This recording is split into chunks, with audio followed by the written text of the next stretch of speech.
قەیران و ناکۆچی نێوان هەردوو ئاینزای شیع و سونە لە جیهانی ئیسلامیدا ئامانجەکانی بەهاری عارەبیشی وەرچەرخاندووە سووریا بەنمونە.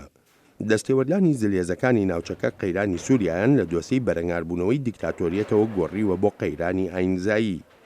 سەرۆکی ئێران ناڕەزایی بەرامبەر ئەو وڵاتە ئیسلامیانە دەردەبڕێ کە هێرشیان کردووەتە سەر حوتیە شیعەکان لە یەمەن و هەروەهاش پرچەکردنی تونڕەوان لە عێراق و سووریا. آیا این قابل قبول است؟ ئایا ئەوە ڕەوایە پارینەوتی موسڵمانان بدرێت بە ئەمریکا و بۆمب و موشکی پێپسێنیێت و بیدەن بەسەر خەڵکی هەژاری یەمەندا؟ ئایا ڕەوایە موشکی دەژەزرێ پوش پسێنیت و بیدێتە دەست دەوڵەتی ئیسلامی یان بەرەی نووسرا یان ترۆریستانی تری دژە ئیسلام؟ لە ناڕزاییەکانیدا سەرۆکی ئێران باسی لە ڕۆڵی نەرێنی شیعەگەرایی حیزبوڵڵا نەکرد. لە وەتای قەیرانی ناوخۆیی سووریا دەستی پێ کردووە حیزبوڵڵا بە پێچەوانەی خواستی زۆرینەی گەلانی سووریاوە شانبەشانی ڕژێمەکەی بەشار ئەسەد شەڕی دژی ئۆپۆزیسیۆنی وڵاتەکە دەکات و هاوپەیمانێکی سەرەکی ئێرانیشە لە ناوچەکەدا. آیا تضعیف سوریه به نفع دنیای اسلام است؟ ئایا بنکۆڵکردنی سووریا لە بەرژەوەندی جەهانی ئیسلامیە؟ ئایا لاوازکردنی سووریا لە خزمەت ئاینی ئیسلامدا دەبێت؟ ئایا وێرانکردنی سووریا دەبێتە مایەی بەهێزکردنی تورکیا و ئوردن و عەرەبستانی سعودیە و قەتەر و مێرنشینیە گرتوەکان و وڵاتانی تریش؟ ئایا هیچ وڵاتێک جگە لە ئیسرائیل بە وێرانکردنی سووریا خوشحاڵ دەبێت؟ وڵاتانی موسڵمانی سونە ئاینزاش هاوپەیمانێتیەکیان پێگەناوە بە سەرکردایەتی عەرەبستانی سعودیە وەک ڕیاز دەڵێت بۆ بەرەنگاربوونەوەی تێرۆریزمە.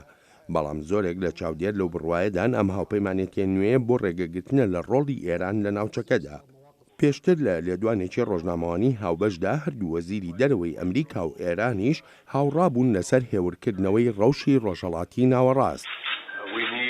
پێویستە بگەینە ئاشتی و ڕێگەی بەرەو پێشبردن بدۆزینەوە لە سووریا و لە یەمەن و پێشم وایە دەرفەت هەن لە ڕێی وتوێژەکانمانەوە بەو ئامانجانە بگەین. بەڵام نامەوێت پێشبینی هیچ شتێک بکەم و یانیش بڵێم دۆسیەکان چیان بەسەر دێت یان نایەت. لەگەڵ هەروادێ و ئاڵۆزبوونی زیاتری قەیرانەکانی نێوان شیعەکان و سونەکان و ناکۆچەکانی نێوان عەرەبستانی سعودیە و کۆماری ئیسلامی ئێران وەک دوو جەمسەر لە ناوچەکەدا، داران دەڵێت هەوڵ لە ئارادان بۆ ڕەوانەوەی نیگەرانیەکان لەسەر هەبوونی ئەم قەیرانە.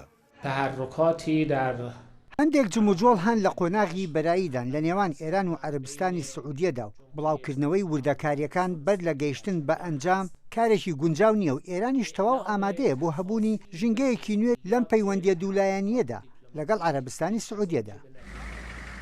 پرسیارگەلێک لەسەر ئەم دۆسەیە هەن لەوانە ئایا ڕیاز و تاران دەتوانن کۆتایی بە کێشەیە بێنن کە تەمەنی زیاتر لە 1400 ساڵە یان وڵاتان و نەتەوەکانی تری ناوچەکە دەکەنە قوربانی لەم قەیرانە لە مێژینەیاندا.